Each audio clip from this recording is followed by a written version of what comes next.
স্বাস্থ্য উপদেষ্টার আশ্বাসে চিকিৎসকদের কমপ্লিট শাটডাউন 24 ঘন্টার জন্য স্থগিত। জরুরি সেবা বন্ধ থাকায় দিনভর দুর্গতির শিকার রোগীদের।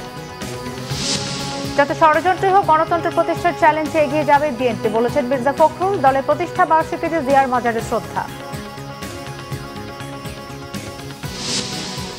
আদালত চাইলে শেখ হাসিনাকে ফেরত চাওয়া হবে, জানিয়েছেন পররাষ্ট্র উপদেষ্টা। ইঙ্গিত দিলেন চুক্তি অনুযায়ী তাকে ফেরত দেওয়া উচিত। জাতিসংঘের নীতি মেনে গঠন হচ্ছে পুলিশ সংস্কার কমিশন। আদালতে আসামি হেনস্থা কাম্য নয়, জানিয়েছেন উপদেষ্টা সৈয়দা রেজওয়ানা।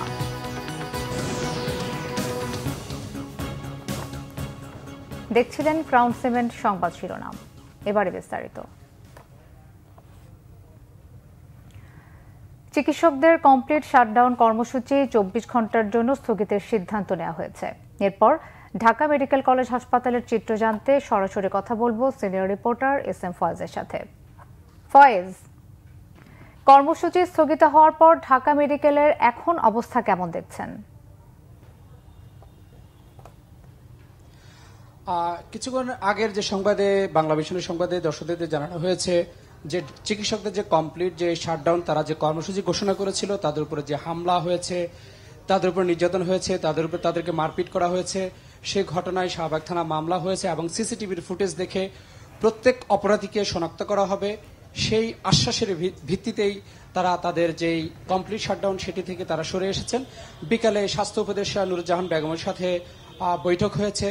প্রায় 3 থেকে 3.5 ঘন্টা বৈঠক হয়েছিল। সেই বৈঠক থেকে সিদ্ধান্ত নেওয়া হয়েছে তারা কমপ্লিট শাটডাউন থেকে তারা সরে এসেছেন। তবে জরুরি সেবা চালু হবে, সেটিরও একটি শর্ত দিয়েছেন তারা।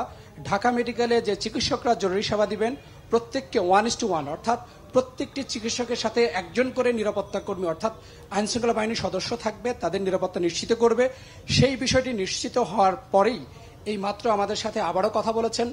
তারা বলেছেন যে তারা নিরাপত্তার বিষয়টি নিশ্চিত হয়েছেন, এখন তারা জরুরি সেবাটি চালু করবেন এবং আউটডোর ইনডোর যে সেবাটি রয়েছে সেটি বন্ধ থাকবে। জরুরি যারা ভর্তি রয়েছেন বা ভর্তি হয়েছেন তাদের সেবাটা চলবে, অর্থাৎ তাদের সেবাটা চলবে। আগামীকাল রাত 8টা পর্যন্ত তাদের এই বিষয়টি তারা মেনে নিয়েছেন এবং তারা তাদের যে দাবি দাওয়া সেগুলো বলছেন। তবে যেই 7 দিন তারা যে আলটিমেটাম দিয়েছেন, তাদের যে 4টি দাবি তারা তুলে ধরেছেন, সেই দাবিগুলো যদি মেনে না হয় তাহলে তারা কঠোর আন্দোলনে যাবেন এমন হুঁশিয়ারি দিয়েছেন। কিছুক্ষণ আগে ইন্টার্নি চিকিৎসক তারা বলছেন যে শুধু ঢাকা মেডিকেল নয়, ঢাকা এবং ঢাকার বাইরে যেই মেডিকেলগুলো, হাসপাতাল, কলেজগুলো রয়েছে, সরকারি বেসরকারি প্রত্যেক হাসপাতালে এই কমপ্লিট যে শাটডাউনের যে ঘোষণা দেওয়া হয়েছিল সেটি প্রত্যাহার করা হয়েছে এবং চিকিৎসা চলছে। মানবিক দিক বিবেচনা করেই তারা এই সিদ্ধান্ত নিয়েছেন এবং তো অন্তর্বর্তীকালীন সরকারের যে উপদেষ্টা, স্বাস্থ্য উপদেষ্টা, তিনি আশ্বাস দিয়েছেন যারা এই চিকিৎসকের উপরে হামলা করেছে এবং যারা এই মেডিকেলে এসে ভাঙচুর করেছে তাদেরকে গ্রেপ্তার করা হবে, তাদেরকে কোনোভাবে ছাড় দেওয়া হবে না এবং রোগীদের চিকিৎসায় সর্বোচ্চ চেষ্টা চালিয়ে যাবেন এবং চিকিৎসাও সেই কথায় তারা বদ্ধপরিকর হয়েছেন এবং সংবাদ সম্মেলনে তারা এই বিষয়গুলো আমাদেরকে নিশ্চিত করেছেন। তবে এখনো জরুরি সেবা চালু হয়নি, কিছুক্ষণের মধ্যেই জরুরি সেবাটি চালু হবে এবং রোগীরা তাদের সেবা পাবেন, এটা আমরা নিশ্চিত করে বলতে পারছি এবং চিকিৎসকরা আমাদেরকে সেই বিষয়টি নিশ্চিত করেছিলেন। এই ছিল আমার কাছে এখানকার ঢাকা মেডিকেলের সবশেষ তথ্য। ফয়েজ, আপনাকে ধন্যবাদ। সরকারি ও বেসরকারি হাসপাতালের চিকিৎসকদের অনির্দিষ্টকালের কর্মবিরতি 24 ঘন্টা স্থগিতের সিদ্ধান্ত নেওয়া হয়েছে। বিকেলে ঢাকা মেডিকেল কলেজ হাসপাতালের স্বাস্থ্য উপদেষ্টা নুরজাহান বেগমের সঙ্গে বৈঠকে বসেন চিকিৎসকরা। উপদেষ্টা চিকিৎসকদের উপর হামলাকারীদের গ্রেফতারের আশ্বাস দিলে আন্দোলনরত চিকিৎসকরা 24 ঘন্টার জন্য কর্মবিরতি স্থগিত করেন বলে জানান। চিকিৎসকরা জানান, কর্মবিরতি স্থগিত করা হলেও শুধু জরুরি বিভাগের চিকিৎসা চালু থাকবে। এদিকে চিকিৎসকদের ধর্মঘটে দিনভর ভোগান্তির শিকার হন রোগীরা। সরকারি বেসরকারি হাসপাতালের চিকিৎসকদের অনির্দিষ্টকালের কর্মবিরতি 24 ঘন্টা স্থগিতের সিদ্ধান্ত হয়েছে। ঢাকা মেডিকেল কলেজ হাসপাতালের স্বাস্থ্য উপদেষ্টা নুরজাহান বেগমের সঙ্গে চিকিৎসকদের বৈঠকে সিদ্ধান্ত হয়। যতগুলি যেখানে সেবা কেন্দ্র আছে সব সেবা কেন্দ্রে স্বাস্থ্য পুলিশ নামে কিছু ফোর্স দিয়ে দেওয়া, তারা ডিজি হেলথের আন্ডারে থাকবে। তো এইটা করতে হলেও হয়তো নতুন আইন করতে হবে, সেটা আমি জানি না, সেই জন্য আমি বলছি এটা আমি ফিরে গিয়ে ওখানে আলাপ করব। এটা যদি আইন বানাইতে হয় আমাদের পক্ষে সেই আইন করা সম্ভব কিনা সেটাও আমি জানি না, ওইটা একটু সময় লাগবে। আর বাকিগুলো তো আমরা বলেছি আমরা যত পর্যায়ক্রমে সব হাসপাতালে ওরা এটা ঘোষণা দিয়েছে। তারা এই যে কর্মবিরতির কথা বলছেন, আসলে ওরা মুখে বলেছে কর্মবিরতি, প্রত্যেকটা ডাক্তার কিন্তু তাদের আন্ডারে যে রোগী ছিল তাদের সেবা কিন্তু দিয়ে গেছে এবং একজন বলল আজকে তার 4 জন রুগীকে সে রিলিজও করেছে। তাইলে সে বলেছে জরুরি সেবাটা তারা করে গেছে। মানবিক, তারা অনেক বেশি মানবিক, এই মানবিকতার উদাহরণ কিন্তু তারা রেখেছে। শুধুমাত্র ইমার্জেন্সি অপারেশন হবে 1:1, যে কয়জন ডক্টর কর্তব্যরত থাকবেন ঠিক সেই কয়জন সিকিউরিটি ফোর্সের সদস্য যদি থাকে, যেই সব হাসপাতালগুলোতে, যেই সব মেডিকেল কলেজগুলোতে এই পরিমাণ জনশক্তি আমাদেরকে সিকিউরিটি দিতে পারবে, এই শর্তে আমরা ইমার্জেন্সি সেবা চালু করব। যতক্ষণ পর্যন্ত না এই সিকিউরিটি এনশিওর করা হবে ততক্ষণ পর্যন্ত আমরা ইমার্জেন্সি সেবা চালু করব না। যদি এখনই এনশিওর করা হয় আমরা এখন থেকেই ইমার্জেন্সি সেবায় ফিরে যাব। এর আগে শনিবার মোটরসাইকেল দুর্ঘটনায় গুরুতর আহত বেসরকারি শিক্ষা প্রতিষ্ঠানের এক শিক্ষার্থী ঢাকা মেডিকেলে চিকিৎসাধীন অবস্থায় মারা যায়। এর জের ধরে হাসপাতালে কর্তব্যরত চিকিৎসকদের মারধর করে দুর্বৃত্তরা। হামলায় জড়িতদের গ্রেপ্তারে শনিবার 24 ঘন্টার আলটিমেটাম দেন কর্তব্যরত চিকিৎসকরা।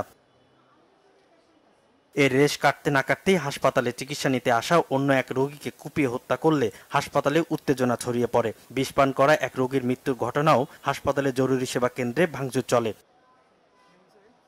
এমন পরিস্থিতিতে হাসপাতালের কর্মপরিবেশে নিরাপত্তা বিধান এবং দোষীদের গ্রেপ্তারের দাবিতে রবিবার সকাল 8টা থেকে জরুরি সেবা সহ সব ধরনের চিকিৎসা সেবা বন্ধ রাখেন ঢাকা মেডিকেলের চিকিৎসকরা। এতে বিপাকে পড়েন হাসপাতালে আসা রোগীরা।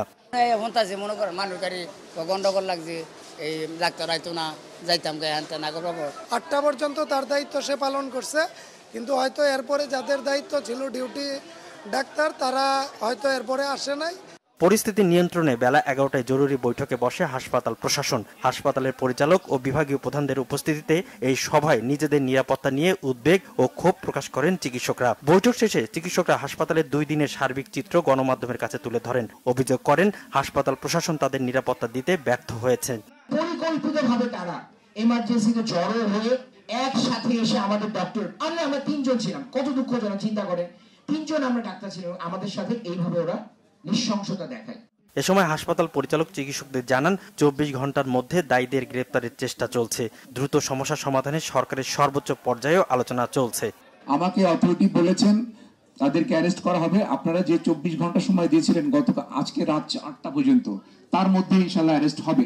বৈঠক শেষে দুপুরে চিকিৎসকরা মেডিকেল ক্যাম্পাসে বিক্ষোভ মিছিল বের করেন।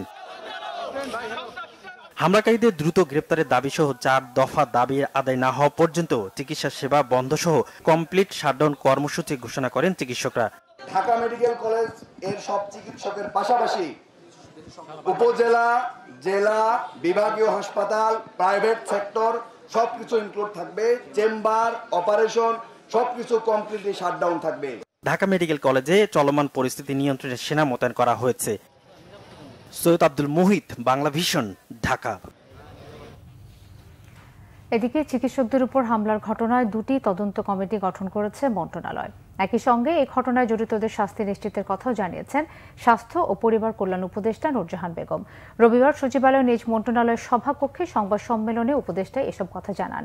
কথায় কথায় চিকিৎসকদের উপর হামলা মেনে নেওয়ার মতো নয় জানিয়ে নূরজাহান বেগম বলেন, সিসিটিভির ফুটেজ বিশ্লেষণ করে জড়িতদের আইনের আওতায় আনা হবে। চিকিৎসকদের দায়িত্ব পালনে প্রতিবন্ধকতা তৈরি হয় এমন কাজ না করতে সাধারণ মানুষকে আহ্বান জানান তিনি। স্বাস্থ্য উপদেষ্টা বলেন, তদন্ত কমিটির সুপারিশ দ্রুত বাস্তবায়ন করা হবে। নাগরিকদের উদ্দেশ্যে তিনি বলেন, আইন নিজের হাতে তুলে নেওয়া উচিত নয়, গাফিলতি থাকলে সুষ্ঠু তদন্ত করে ব্যবস্থা নেওয়া হবে।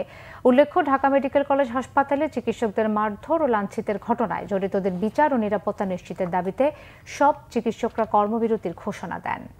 বিএনপির মহাসচিব মির্জা ফখরুল ইসলাম আলমগীর বলেছেন, বিএনপির অর্জন নস্যাতের ষড়যন্ত্র চলছে। আওয়ামী লীগ যে জঞ্জাল রেখে গেছে তা সংস্কার করতে হবে। বিচার বিভাগ, নির্বাচন কমিশন সহ যেসব সাংবিধানিক প্রতিষ্ঠান আওয়ামী লীগ ধ্বংস করেছিল তা সংস্কার করে অন্তর্বর্তীকালীন সরকার সুষ্ঠু নির্বাচনের দিকে এগিয়ে যাবে বলেও তিনি আশা করেন। রিপোর্ট জাহাঙ্গীর আকন্দের। 1 সেপ্টেম্বর বাংলাদেশ জাতীয়তাবাদী দল বিএনপির 46তম প্রতিষ্ঠা বার্ষিকী। স্বৈরাচার পতনের মধ্য দিয়ে দীর্ঘ প্রায় 16 বছর পর এবার বিনা বাধায় নির্বিঘ্নে প্রতিষ্ঠা বার্ষিকী পালন করছে দলটি। এ উপলক্ষে বিএনপির প্রতিষ্ঠাতা শহীদ রাষ্ট্রপতি জিয়াউর রহমানের শেরেবাংলা নগরের মাজারে সকালে ঢল নামে নানা শ্রেণী পেশার মানুষের। দলের স্থায়ী কমিটির সদস্যদের নিয়ে জিয়ার মাজারে শ্রদ্ধা জানায় বিএনপির মহাসচিব মির্জা ফখরুল ইসলাম আলমগীর। এ সময় জিয়াউর রহমানের আত্মার মাগফিরাত এবং দেশ ও জাতির সমৃদ্ধি কামনায় মোনাজাত করা হয়। পরে সাংবাদিকদের মির্জা ফখরুল বলেন, বহুদলীয় গণতন্ত্র প্রতিষ্ঠা সহ নানা সংস্কারে আধুনিক বাংলাদেশ বিনির্মাণে জিয়াউর রহমানের অবদান জাতি চিরদিন শ্রদ্ধার সাথে স্মরণ রাখবে। 2024 সালে যে স্বাধীনতা আমরা অর্জন করেছি তার জন্য বাংলাদেশ জাতীয়তাবাদী দল দীর্ঘ 15 বছর ধরে সংগ্রাম করছে, লড়াই করছে। বাংলাদেশ জাতীয়তাবাদী দলের 700-র বেশি নেতাকর্মী গুম হয়ে গেছে, 2000-এর বেশি নেতাকর্মীকে গুলি করে হত্যা করা হয়েছে, 60 লক্ষ মানুষের মধ্যে মিথ্যা মামলা দেওয়া হয়েছে শুধুমাত্র গণতন্ত্রের সংগ্রামের জন্য। আজকে আল্লাহর অশেষ রহমতে ছাত্র জনতার কে সঙ্গে নিয়ে আজকে এই দেশটা আমরা মুক্ত স্বাধীন পরিবেশে পালন করতে পারছি। শপথ নিয়েছি এবং যে কোনো বাধাই আসুক সব চ্যালেঞ্জকে মোকাবেলা করে বাংলাদেশে গণতন্ত্র সুপ্রতিষ্ঠা করা।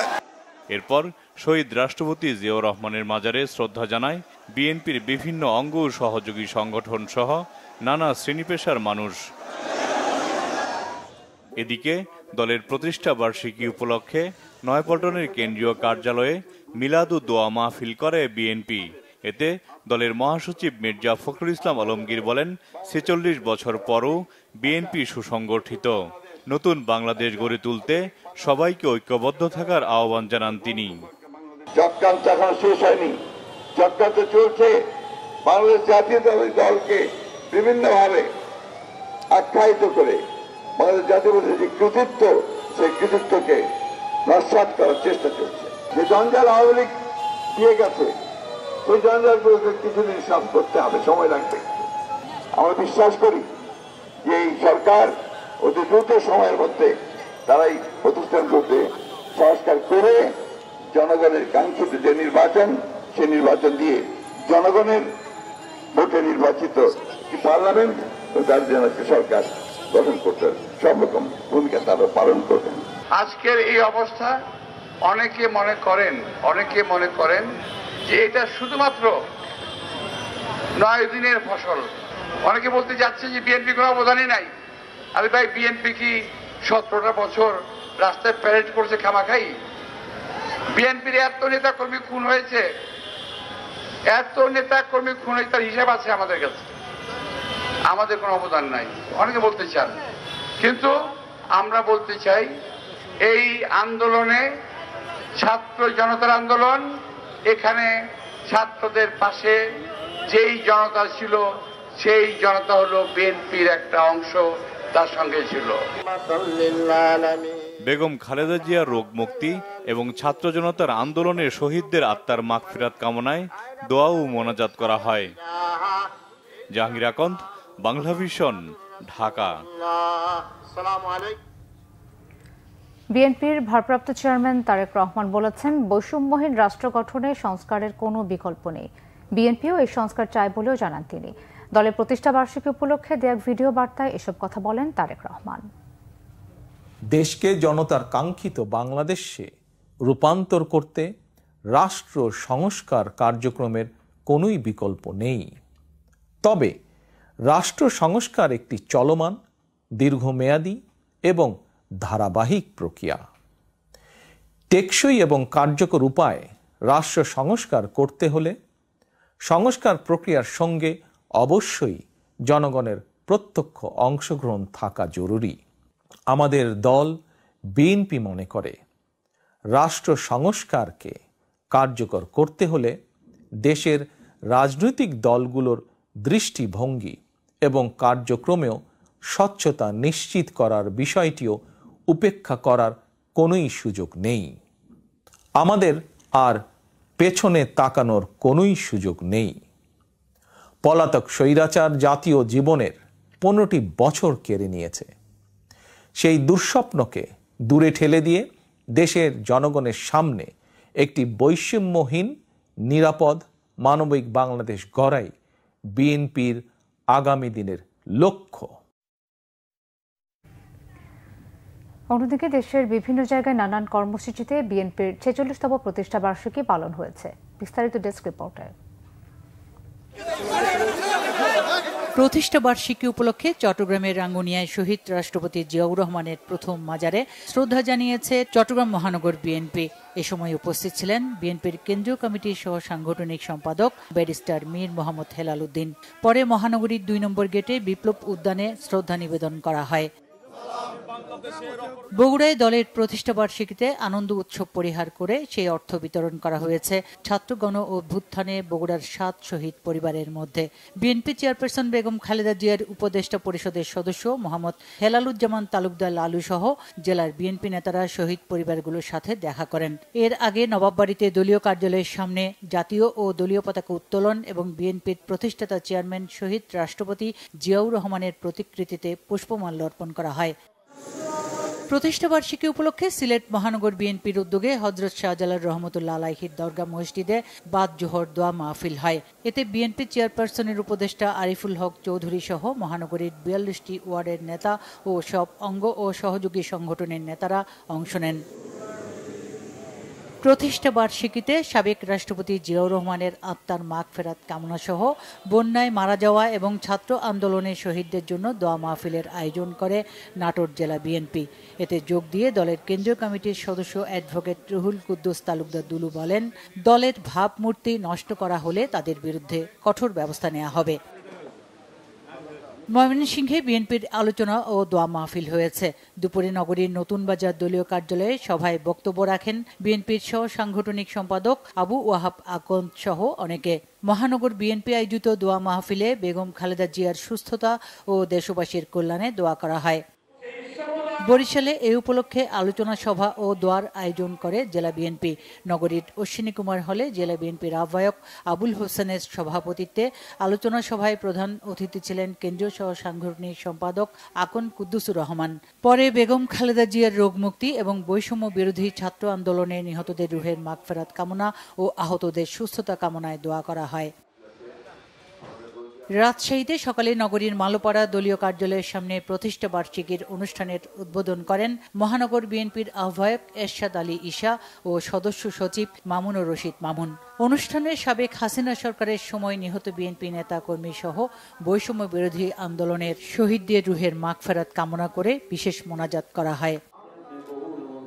খুলনা মহানগর বিএনপির উদ্যোগে দোয়া মাহফিল হয়েছে খুলনায়। কেডি ঘোষ রোডে দলীয় কার্যালয়ে আয়োজিত দোয়া মাহফিলে শহীদ রাষ্ট্রপতি জিয়াউর রহমানের আত্মার মাগফিরাত কামনা ও বেগম খালেদা জিয়ার সুস্থতা এবং বৈষম্য বিরোধী আন্দোলনে শহীদদের আত্মার মাগফিরাত কামনা ও আহতদের দ্রুত সুস্থতা কামনা করা হয়।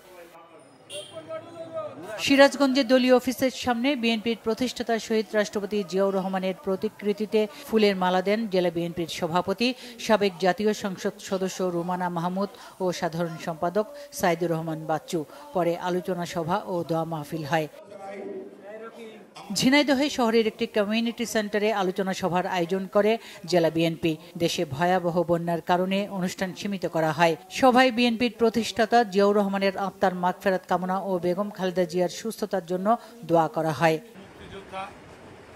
জয়পুরহাটে শহরের রেলগেট এলাকায় জেলা বিএনপির কার্যালয়ে দলীয় ও জাতীয় পতাকা উত্তোলন শেষে আলোচনা সভা ও দোয়া মাহফিল হয়।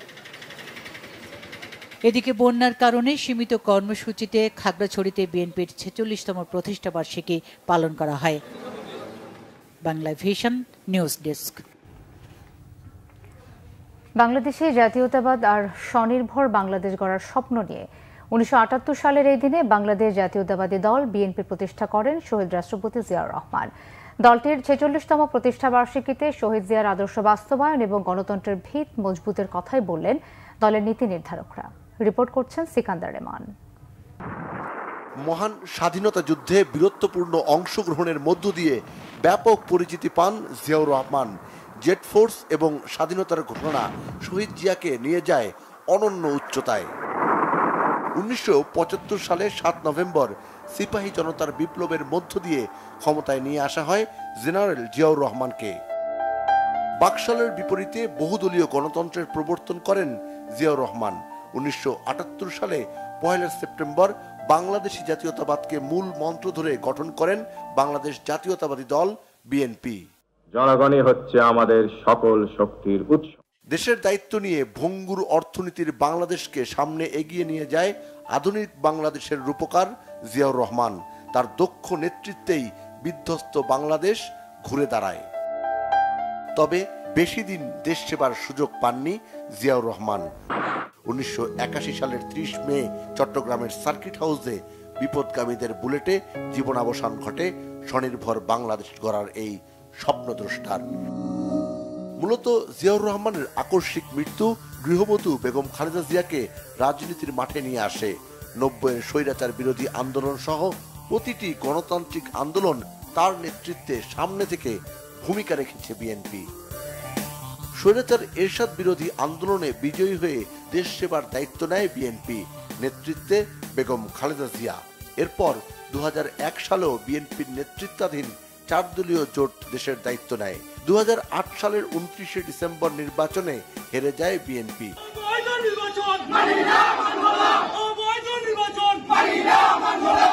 নির্দলীয় সরকারের দাবি পূরণ না হওয়ায় 2014 সালের 5 জানুয়ারি নির্বাচনে অংশ নেয়নি বিএনপির নেতৃত্বাধীন জোট। এরপর 2018 সালে বিতর্কিত রাতের নির্বাচনেও জনগণের ভোটের প্রতিফলন ঘটেনি, ফলে সেবারও ক্ষমতায় আসীন হতে পারেনি বিএনপি। দল নিরপেক্ষ সরকারের দাবি পূরণ না হওয়ায় সবশেষ 2024 সালের 7 জানুয়ারি নির্বাচনেও অংশ নেয়নি বিএনপি। তবে 2024 সালে এসে ছাত্র জনতার জুলাই বিপ্লবে সক্রিয় অংশগ্রহণ রাজনৈতিক দল হিসেবে বিএনপিকে অনন্য উচ্চতায় নিয়ে গেছে। চিকিৎসাধীন বিএনপি চেয়ারপারসন বেগম খালেদা জিয়া এবং প্রবাস থেকে ভারপ্রাপ্ত চেয়ারম্যান তারেক রহমানের দক্ষ নেতৃত্বে বিএনপি আগের যে কোনো সময়ের চেয়ে অনেক বেশি শক্তিশালী বলছেন দলটির নেতারা। জিয়াউর রহমানের প্রদর্শিত পথে বিচরণ করা এবং একটি স্বাবলম্বী স্বনির্ভর বাংলাদেশ গড়ে তোলাই বিএনপির জন্য বড় চ্যালেঞ্জ। এবং জিয়াউর রহমানের আদর্শকে আমরা জিয়াউর রহমানের মৃত্যুর পর পুরোপুরিভাবে অনুসরণ করতে পারিনি। এটিকে আমরা আবার দৃঢ়ভাবে 100% আমরা জিয়াউর রহমানের পথেই পথ চলতে চাই। তিনি যে আদর্শ রেখে গিয়েছেন বাংলাদেশের জাতীয়তাবাদের, আমরা ধর্ম বর্ণ নির্বিশেষে সব মানুষের জন্য একটি বাসযোগ্য বাংলাদেশ গড়ে তুলতে চাই। এটাই বিএনপির জন্য সবচেয়ে বড় চ্যালেঞ্জ। নেতাকর্মীদের বিরুদ্ধে অসংখ্য মামলার বিপরীতে মাঠ পর্যায়ে বিএনপির সক্রিয় অবস্থানকে ইতিবাচক হিসেবেই দেখছেন বিশ্লেষকরা। তবে চ্যালেঞ্জও কম নয় বলে মনে করছেন তারা। পর্যদস্ত অবস্থায় বিএনপির যে সাংগঠনিক কাঠামো সেটা প্রায় ভেঙে পড়ার উপক্রম হয়েছিল। এখন এই সংগঠনটাকে দাঁড় করানো এবং শক্ত ভিত্তির উপরে প্রতিষ্ঠা করা, এটা হবে বিএনপি নেতৃত্বের দায়িত্ব। এবং এটা করতে গিয়ে তাদেরকে অবশ্যই একটা কঠোরতা অবলম্বন করতে হবে, যাতে সুবিধাবাদী কেউ বা দুর্নীতিপরায়ণ কেউ বা দখলবাজ কেউ চাঁদাবাজ কেউ এই সাংগঠনিক কাঠামোর মধ্যে ঠাঁই না পায়, এবং তাদেরকে সযত্নে এবং সচেতনতার সঙ্গে এড়িয়ে চলতে হবে। দেশ সেবার ব্রত নিয়ে মানুষের অধিকার আদায়ে আগামী দিনেও দল হিসেবে বিএনপি ইতিবাচক ভূমিকা রাখবে এমন প্রত্যাশা বিশ্লেষকদের। সিকান্দার রেমান, বাংলাভিশন, ঢাকা। অন্তর্বর্তী সরকারের প্রধান উপদেষ্টা ডক্টর মোহাম্মদ ইউনূস রাজধানীর তেজগাঁয়ে প্রধানমন্ত্রীর কার্যালয়ে অফিস শুরু করেছেন। এখন থেকে এটি প্রধান উপদেষ্টার কার্যালয় হিসেবেই ব্যবহৃত হবে। ছাত্র জনতার গণঅভ্যুত্থানের মাধ্যমে গত 5 আগস্ট শেখ হাসিনা সরকারের পতন ঘটে। এরপর 8 আগস্ট শান্তিতে নোবেলজয়ী অর্থনীতিবিদ ডক্টর ইউনূসের নেতৃত্বে অন্তর্বর্তী সরকার দায়িত্ব গ্রহণ করে। সে সময় থেকে প্রধান উপদেষ্টা রাষ্ট্রীয় অতিথি ভবন যমুনায় অফিস করছিলেন। শেখ হাসিনার দেশত্যাগের দিন গণভবন সহ সাবেক প্রধানমন্ত্রীর কার্যালয়ে ভাঙচুর হয়। এতে স্থাপনাগুলো কাজের অনুপযোগী হয়ে পড়ে। টানা 15 দিন ব্যাপী সংস্কার কাজ করে প্রস্তুত করা হয়েছে অন্তর্বর্তী সরকারের প্রধান ডক্টর মোহাম্মদ ইউনূসের কার্যালয়। এর মধ্যে কার্যালয়ের বাইরে ভেতরে নামফলক পরিবর্তন করা হয়েছে, বাড়ানো হয়েছে নিরাপত্তা ব্যবস্থা। প্রধান উপদেষ্টা সংশ্লিষ্ট সব কর্মকর্তাদের বসার কক্ষও ঠিকঠাক করা হয়েছে। আদালত চাইলে ভারতে পালিয়ে যাওয়া সাবেক প্রধানমন্ত্রী শেখ হাসিনাকে ফেরত চাওয়া হবে বলে জানিয়েছেন পররাষ্ট্র উপদেষ্টা তৌহিদ হোসেন। চুক্তি অনুযায়ী শেখ হাসিনাকে ফেরত দেওয়া উচিত বলে ইঙ্গিত দেন তিনি। জাতিসংঘের সাধারণ অধিবেশনে যোগ দিতে সংক্ষিপ্ত সফরে প্রধান উপদেষ্টা ডক্টর মোহাম্মদ ইউনূস যুক্তরাষ্ট্রে যাবেন বলেও জানান তৌহিদ হোসেন। রিপোর্ট করছেন ইমরুল কায়েস। 5 আগস্ট ছাত্র জনতার অভ্যুত্থানে পতনের পর জনরোষ থেকে বাঁচতে ক্ষমতা ছেড়ে ভারতে পালিয়ে যান সাবেক প্রধানমন্ত্রী শেখ হাসিনা। এরপরই শেখ হাসিনাকে ফেরত আনা নিয়ে নানা মহল থেকে দাবি উঠতে থাকে। ভারতের সাথে সম্পাদিত বন্দি বিনিময় চুক্তি অনুসারে শেখ হাসিনাকে ফেরত আনা সম্ভব বলে মনে করেন আলোচনা সমালোচনাকারীরা। এ নিয়ে পররাষ্ট্র উপদেষ্টা তৌহিদ হোসেনের কাছে জানতে চাওয়া হলে তিনি বলেন, আইন অনুযায়ী শেখ হাসিনাকে ফেরত চাইবে বাংলাদেশ। যদি লিগ্যাল প্রসেস থেকে একটা প্রশ্ন আসে তাহলে আমরা তো ফেরত চাইতেই পারি, চাইব। যদি আইন আদালত আমাদেরকে বলে যে তাকে ফেরত আনার জন্য ব্যবস্থা করবো, আমরা সেটা ব্যবস্থা করার চেষ্টা করবো। ভারত দেবে কিনা সেটা তো তাদের ব্যাপার, তাদের সিদ্ধান্ত। সাবেক প্রধানমন্ত্রীর চুক্তি আছে আমাদের, চাইলে দিতে পারার কথা, কিন্তু সেটা কিন্তু আবার একটু লিগাল প্রসেস থাকে। তো আমি জানি না সেটা কীভাবে হবে, এটা স্পেকুলেট না করাই ভালো। তবে যদি আমাদের লিগাল সিস্টেম চায় যে তাকে ফেরত আনা হোক, আমরা অবশ্যই চেষ্টা করবো ফেরত আনতে। পররাষ্ট্র মন্ত্রণালয়ে সাংবাদিকদের তিনি জানান, এবার জাতিসংঘ অধিবেশনে যোগ দেবেন প্রধান উপদেষ্টা ডক্টর মোহাম্মদ ইউনূস। ইউএনজিএতে যাচ্ছেন, এটা সিদ্ধান্ত হয়েছে। তবে উনি খুব সংক্ষিপ্ত সফর করে চলে আসবেন, মানে যেটা ইনিশিয়ালি যে হয়তো ওয়াশিংটনে গেলেও বেশ কিছু কাজ হতে পারতো, কিন্তু দীর্ঘদিনের জন্য উনি যাবেন না, অল্প সময় থেকে খুব তাড়াতাড়ি নিউ ইয়র্ক থেকে ফিরে আসবেন। ভারতের সাথে সম্পাদিত সমঝোতা স্মারক দেশের স্বার্থে কিনা তা দেখা হবে বলে জানান তৌহিদ হোসেন। ইমরুল কায়েস, বাংলা ভিশন, ঢাকা। এদিকে বন, পরিবেশ ও জলবায়ু বিষয়ক উপদেষ্টা সৈয়দা রেজওয়ানা হাসান জানিয়েছেন, পুলিশ সংস্কারে কমিশন হচ্ছে, জাতিসংঘের নীতি ও পরামর্শ অনুসরণ করেই সংস্কার হবে। সচিবালয়ে সাংবাদিকদের তিনি বলেন, গত 53 বছরে পুলিশ জনগণের পুলিশ হয়ে উঠতে পারেনি। যখন যে দল এসেছে তারা পুলিশকে নিজেদের স্বার্থে ব্যবহার করেছে।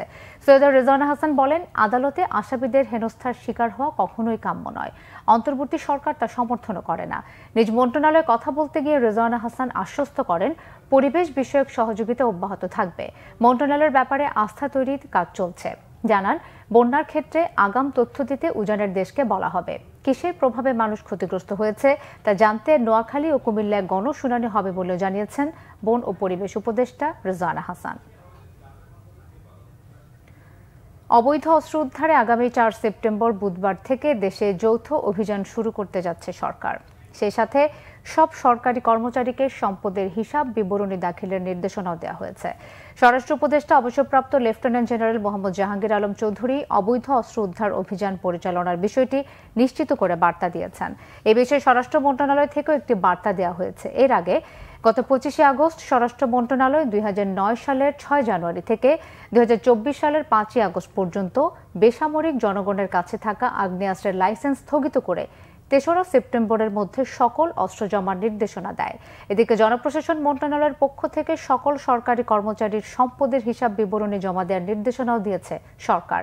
জনপ্রশাসন মন্ত্রণালয়ের জ্যেষ্ঠ সচিব মোখলেসুর রহমান স্বাক্ষরিত এক বিজ্ঞপ্তির মাধ্যমে সম্পদ বিবরণী জমার নির্দেশনা দেওয়া হয়। কোটা বিরোধী আন্দোলনে নিহত শহীদ শায়াখ আশহাবুল ইয়ামিনের নামে একটি অডিটোরিয়ামের নামকরণ করেছে military institute of science and technology MIST, আর মুক্ত মঞ্চের নামকরণ করেছে শহীদ রাকিবুল হাসানের নামে। অডিটোরিয়াম ও মুক্ত মঞ্চের উদ্বোধন করে কান্নায় ভেঙে পড়েন শহীদদের পিতারা। ইমরুল কায়েসের রিপোর্ট। গেল জুলাই মাসে কোটা বিরোধী আন্দোলনের সময় সোশ্যাল মিডিয়ায় একটি ভিডিও ফুটেজ নাড়া দেয় সবাইকে। গুলিবিদ্ধ একটি ছেলেকে পুলিশের সাঁজোয়াজানের উপর থেকে রাস্তায় ফেলে দেওয়া হয়। পরে জানা যায় ছেলেটির নাম শায়াখ আশহাবুল ইয়ামিন। পরে রাজধানীর MIST-তে, আর মিরপুর 10 নম্বরে নিহত হয় MIST-র সাবেক শিক্ষার্থী রাকিবুল হোসেন। তাদের অবদানকে স্মরণীয় করে রাখতে একটি অডিটোরিয়ামকে শহীদ ইয়ামিনের নামে এবং মুক্ত মঞ্চকে শহীদ রাকিবুলের নামে নামকরণ করেছে MIST। সকালে একটি অনুষ্ঠানের মাধ্যমে এর নামকরণ করা হয়। এ সময় সন্তানদের নিয়ে কথা বলতে গিয়ে নিজেকে ধরে রাখতে পারেনি দুই শহীদের পিতা। কিছুক্ষণ পরে যখন চাবি নিয়ে এসে দরজা খুললো, দেখি স্টেশনে আমার ছেলে একেবারে ঘুমন্ত মানুষের মধ্যে ডান দিকে মাথায় হেলান দিয়ে সে শুয়ে আছে। তখন আমার মাথা ধরে কান্নাকাটি করছে, আমার ছেলেকে কি হয়েছে। তখন ডাক্তার বলছে যে না, আমরা তার কোনো ট্রিটমেন্টের সুযোগ পাই নাই, আমরা তাকে মৃত অবস্থায় এখানে রিসিভ করেছি। ওনারা আমার সন্তান এবং ইয়ামিনের মতো সাহসী ছেলের জন্য একটা সুন্দর অনুষ্ঠানের মাধ্যমে তাদের দুজনের নাম এই প্রতিষ্ঠানে স্মরণীয় করে রাখার জন্য যে ব্যবস্থা করেছেন, এর জন্য আমি কৃতজ্ঞ। আসলে আমি কথা বলতে পারবো না। শহীদ ইয়ামিন ও শহীদ রাকিবুলের অবদান চিরস্মরণীয় হয়ে থাকবে বলে আশা করেন এমআইএসটির কমান্ড্যান্ট। সত্য, ন্যায় ও সমতা ভিত্তিক বাংলাদেশ বিনির্মাণে তাদের এই ত্যাগ এবং অবদান যুগে যুগে তরুণ সমাজকে অনুপ্রেরণা এবং সাহস যোগাবে। অন্যায়ের বিরুদ্ধে রুখে দাঁড়ানোর ক্ষেত্রে তাদের এই সাহসী আত্মত্যাগ বাংলাদেশ সহ বিশ্বের সকল তরুণ সমাজের জন্য একটা অনুকরণীয় আদর্শ হিসাবে থাকবে চিরকাল। পরে প্রতিষ্ঠানটির কেন্দ্রীয় পাঠাগারে শহীদ ইয়ামিন, শহীদ রাকিবুল কর্নার স্থাপন করা হয়। ইমরুল কায়েস, বাংলা ভিশন, ঢাকা। ফেনী, নোয়াখালী, লক্ষ্মীপুর ও কুমিল্লা থেকে এখনও পুরোপুরি নামেনি বন্যার পানি। খাবার ও বিশুদ্ধ পানির সংকটের মধ্যে নানান রোগের সংক্রমণে দিশেহারা বন্যার্তরা। বাড়িঘর মেরামত করে ঘুরে দাঁড়ানোর সংগ্রামে অনেকেই। প্রতিনিধিদের পাঠানো তথ্য, ছবিতে ডেস্ক রিপোর্ট। ফেনীর দাগনভূঞার বিভিন্ন গ্রামে বন্যার পানি কমলেও দুর্ভোগ কাটেনি পানিবন্দীদের। সিলোনিয়া হাই স্কুল আশ্রয় কেন্দ্রে মানবেতর দিন কাটছে বানভাসীদের। তাদের অনেকের বাড়িতে এখনো বন্যার পানি হাঁটুর ওপরে। নষ্ট হয়েছে বসতঘর সহ সবই। ডুবে আছে গুরুত্বপূর্ণ সড়কগুলো। ভুক্তভোগীরা বলছেন, খাল নালা দখল ও অপরিকল্পিত ড্রেনেজ ব্যবস্থার কারণে নামছে না পানি। এদিকে পরশুরাম, ফুলগাজী, ছাগলনাইয়া ও সোনাগাজী উপজেলায় বন্যার পানি নেমে গেছে। এসব এলাকায় ঘরে ফেরা বন্যার্তরা এখন ক্ষতি কাটিয়ে ওঠার সংগ্রামে ব্যস্ত। সরকারি বেসরকারি সহায়তার দিকে তাকিয়ে তারা। রুজি নাই, কোনো রকমের কোনো এগুলো সামানাকের মধ্যে খেতাবালি সব নষ্ট হয়েছে, যা যাচ্ছে সামানা সব নষ্ট হয়ে গেছে। এখন এটা ড্যামারেজ কি আর কি করবো আমরা, এটা কোনো বলার বাইরে। উপজেলায় যে পয়েন্টগুলো আসছে, যে অবজারভেশন যেগুলো আসছে, সেই অনুযায়ী যাতে ক্যাম্প, স্বাস্থ্য ক্যাম্প বা মোবাইল মেডিকেল টিম যেন বাড়ানো যায়, একই সাথে আমাদের ওষুধ সরবরাহ বাড়ানো যায়, সেটার জন্য আমরা আজকে এটা মানে কার্যকরী পদক্ষেপ নিতে বলবো আমরা উপজেলা ভিত্তিক। 4 দিন ধরে বৃষ্টি নেই নোয়াখালীতে। তারপরও অনেক এলাকায় বাড়িঘরে এখনো পানি। যেসব এলাকায় পানি নেমেছে সেখানে জেগে উঠছে বন্যার ক্ষত। মাইদি সহ সদর উপজেলায় বন্যা পরিস্থিতির উন্নতি হয়েছে, তবে জেলার এখনো লাখ লাখ মানুষ পানিবন্দী। বন্যার পানি নামার সাথে সাথে শুরু হয়েছে ডায়রিয়া সহ পানিবাহিত নানা রোগ। দুর্গত এলাকায় খাদ্য, বিশুদ্ধ পানি ও ওষুধের চরম সংকট চলছে। দুর্গম অনেক এলাকায় ঠিকমতো ত্রাণ পৌঁছাচ্ছে না বলে অভিযোগ বানভাসীদের। লক্ষ্মীপুরে খাল ভরাট হয়ে যাওয়ায় পানি নামছে খুব ধীরে। দুর্ভোগ কমছে না পানিবন্দীদের। রহমতখালী খাল দখল করে বিভিন্ন জায়গায় ভবন তৈরি করেছেন প্রভাবশালীরা। কমলনগর থেকে রামগতি পর্যন্ত ভুলুয়া নদী ভরাট করে তৈরি হয়েছে বাড়িঘর ও মার্কেট। এতে বন্যা পরিস্থিতি ভয়াবহ রূপ নিয়েছে। জেলার প্রায় 8 লাখ মানুষ এখনো পানিবন্দী। ত্রাণের জন্য হাহাকার চলছে অনেক এলাকায়। দেখা দিয়েছে পানিবাহিত রোগের সংক্রমণ। গ্রামাঞ্চলের রাস্তাঘাট এখনো কয়েক ফুট পানির নিচে। এই জায়গাতে এখনো পানি কমতেছে না, কারণ নিচে অনেক ময়লা আবর্জনা লেগে জমা হয়ে গেছে, উপরে এমনকি ময়লা আবর্জনা আছে। ঘরে দুয়ারে হানি, বাড়িতে মারি না, চলতে মারি না, খাওয়াইতে মারি না, খাইতে মারি না। কুমিল্লায় বন্যা পরিস্থিতি বেশ উন্নতি হয়েছে। বাড়িঘরে ফিরছে মানুষ। বন্যায় ধ্বংসস্তূপে পরিণত হয়েছে হাজার হাজার বাড়িঘর। সেগুলো মেরামতের চেষ্টায় হতভাগ্যরা। গোমতী নদীর বুড়বুড়িয়ায় বাঁধের ভাঙা অংশ দিয়ে এখনো পানি ঢুকছে লোকালয়ে। পানিবন্দী লাখ লাখ মানুষ। Bangla vision news desk. Pubali bank পিএলসির নতুন নিয়োগপ্রাপ্ত 117 জন জুনিয়র প্রবেশনারি অফিসারদের জন্য মানব সম্পদ বিভাগ থেকে 5 দিনব্যাপী ওরিয়েন্টেশন প্রোগ্রামের আয়োজন করা হয়েছে। প্রধান কার্যালয়ের অডিটোরিয়ামে উদ্বোধনী অনুষ্ঠানে প্রধান অতিথি হিসেবে উপস্থিত ছিলেন পূবালী ব্যাংক পিএলসির ব্যবস্থাপনা পরিচালক ও প্রধান নির্বাহী কর্মকর্তা মোহাম্মদ আলী। বিশেষ অতিথি ছিলেন ব্যাংকের উপব্যবস্থাপনা পরিচালকরা মোহাম্মদ ইসা, মোহাম্মদ শাহাদাত হোসেন, আহমদ এনায়েত মঞ্জুর, মোহাম্মদ শাহনেওয়াজ খান, মোহাম্মদ আনিসুজ্জামান ও মোহাম্মদ জামাল উদ্দিন মজুমদার। মানব সম্পদ বিভাগের প্রধান ও মহাব্যবস্থাপক ইসমত আরা হক অনুষ্ঠানে স্বাগত বক্তব্য প্রদান করেন। এ সময় পূবালী ব্যাংকের প্রধান কার্যালয়ের মহাব্যবস্থাপকরা এবং ব্যাংকের ঊর্ধ্বতন নির্বাহী বৃন্দ উপস্থিত ছিলেন। সংবাদ শেষ করব শিরোনামগুলো আরেকবার জানিয়ে। স্বাস্থ্য উপদেষ্টার আশ্বাসে চিকিৎসকদের কমপ্লিট শাটডাউন 24 ঘন্টার জন্য স্থগিত। জরুরি সেবা বন্ধ থাকায় দিনভর দুর্গতির শিকার রোগীরা। যাতে ষড়যন্ত্র হোক, গণতন্ত্র প্রতিষ্ঠার চ্যালেঞ্জে এগিয়ে যাবে বিএনপি, বলেছেন মির্জা ফখরুল। দলের প্রতিষ্ঠা বার্ষিকীতে জিয়ার মাজারে শ্রদ্ধা। আদালত চাইলে শেখ হাসিনাকে ফেরত চাওয়া হবে, জানিয়েছেন পররাষ্ট্র উপদেষ্টা। ইঙ্গিত দিলেন চুক্তি অনুযায়ী তাকে ফেরত দেওয়া উচিত। জাতিসংঘের নীতি মেনে গঠন হচ্ছে পুলিশ সংস্কার কমিশন। আদালতে আসামি হেনস্থা কাম্য নয়, জানিয়েছেন উপদেষ্টা সৈয়দা রিজওয়ানা।